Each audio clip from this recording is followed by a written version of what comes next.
Ladies and gentlemen of the jury and the court, Your Honor, my name is Joseph Keefe. I am representing the jury in the case between the plaintiff, Ms. Jennifer, and the defendant, AU Hospital.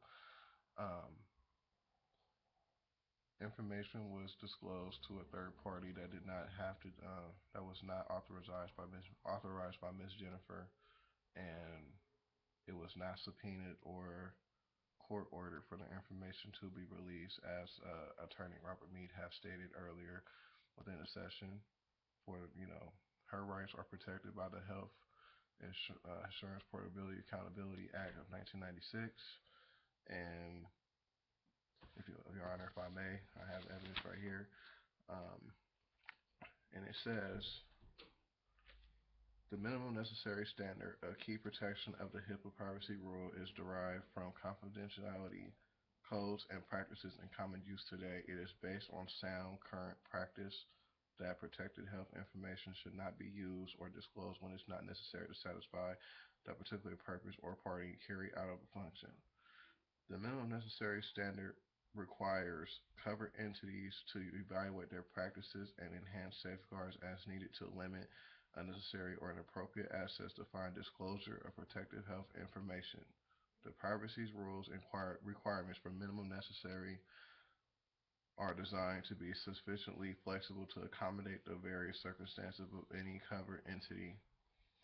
How this HIPAA works is the privacy rule generally requires covered entities to take reasonable steps to limit the use of disclosure of and request for protected health information to the minimum necessary to accomplish the intended purpose. The minimum necessary standard does not apply to the following, which are disclosures to or requests by a healthcare provider for treatment purposes, which AU Hospital failed to do so.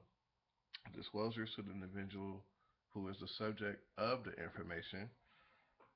Uses or disclosures made pursuant to individual's authorizations, which allows Ms. Jennifer for her permission for her information to be shared and also to get a report on who viewed her information.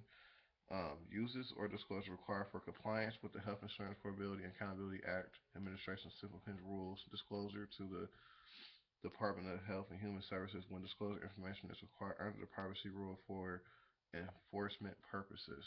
Use or disclosures that are required by other law. For uses of protected health information, the covered entity's policies and procedures must identify the persons or classes of persons with the covered entity who needs to access to the information to carry out their job duties. The categories are types of protected health information needed and conditions appropriate to such access. For example, hospitals may implement policies that permit doctors, nurses, or others involved in treatment to have access to the medical record as needed. Case by case review of each use is not required. Where the entire medical record is necessary, the covered entities, policies, and procedures must state so explicitly and include a justification for routine or recurrent requests, and disclosure of policies and procedures may be standard protocols and must limit the protected health information disclosure requested to that which the minimum necessary for that particular type of disclosure or request. As for Ms. Jennifer, for her, for her, for the HIPAA to go in her favor, and how it works for her, if she was to be exposed without authorization, she will be able to ask and to get a copy of a medical record and other health information. If she want a copy, she will have to copy, and most copies will come in 30 days. She can check and change her information if there's something wrong on her file.